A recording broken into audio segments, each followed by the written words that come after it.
Hey guys, Monochrome here. Welcome back to my channel. If you're new here, welcome.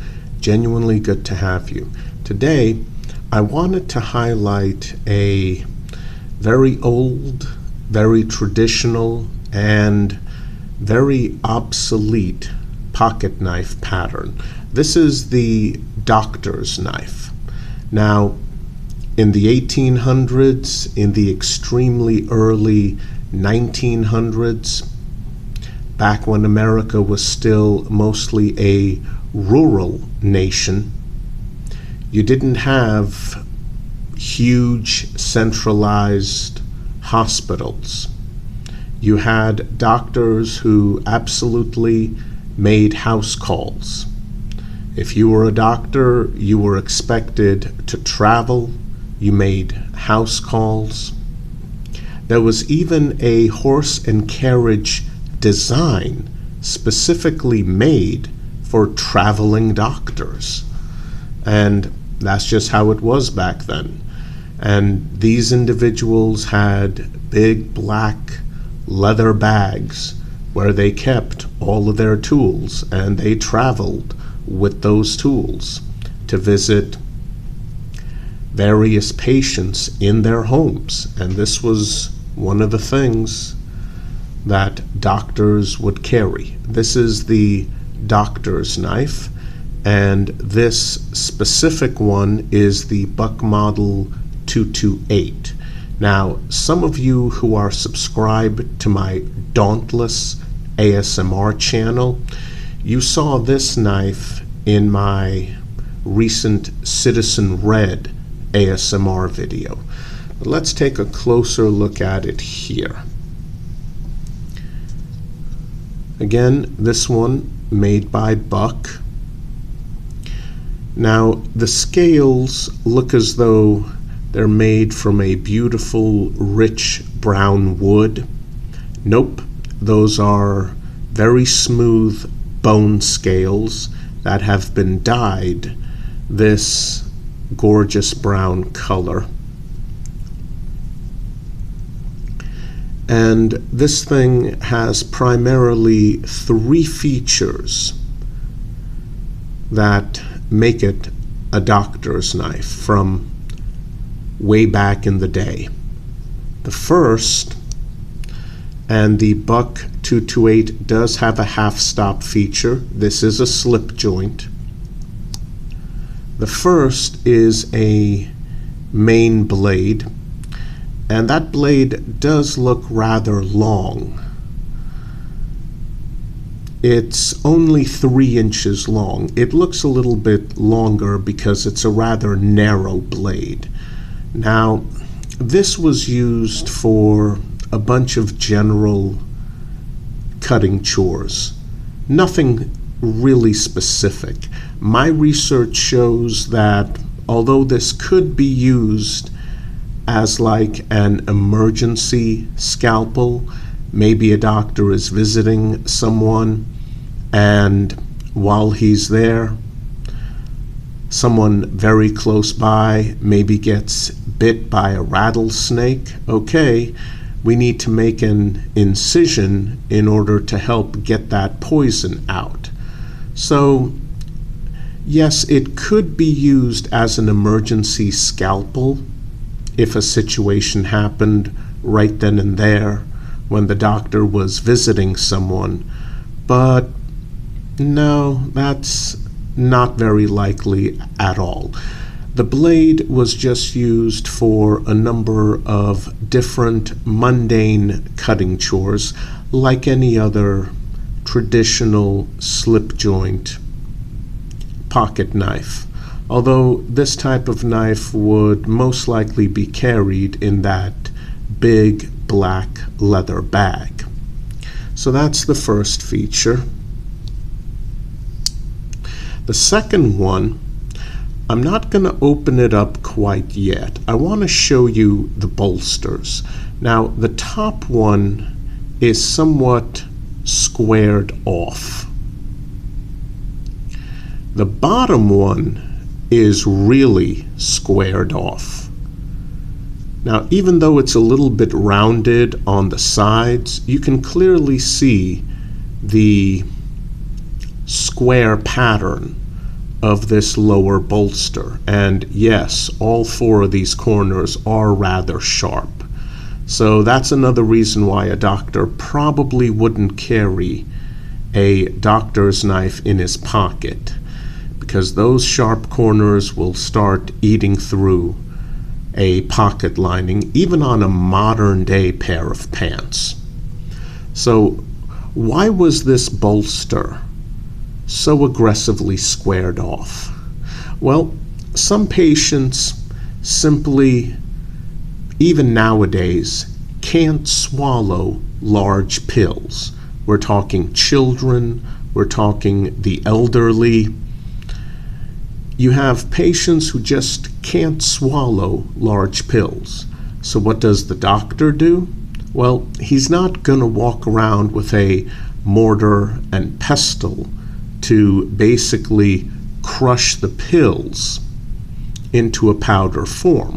What he's going to do is he's going to take a flat surface, preferably a clean one, and he's going to take the bottom of his doctor's knife and he's going to use that for crushing up large pills into a powder form to make it much easier for his patients to take the pills. Obviously, swallowing powder with a glass of water is going to be a lot easier than swallowing a giant horse pill. You need the medication inside the system, but if you can't swallow, well, no problem, all taken care of. So that's why the bottom is so aggressively squared off. And the top is just squared off so that it matches the bottom somewhat. But the bottom is definitely what you use. You don't use the top for crushing pills. So let's take a look at the final feature.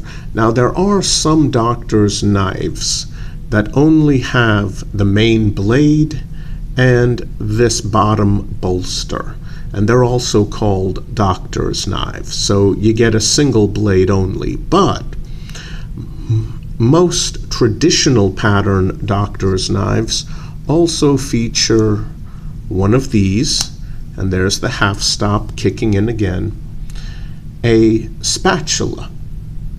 Now, this metal spatula was used back then for the very same thing that pharmacists use nowadays, only they use a bigger plastic spatula.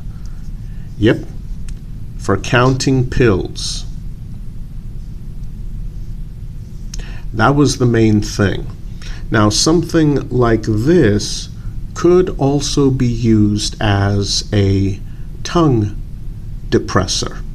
Keep in mind, doctors did not make their trade in giant hospitals where they had a ton of disposable items easily at hand and storage rooms where even more was stored away for use.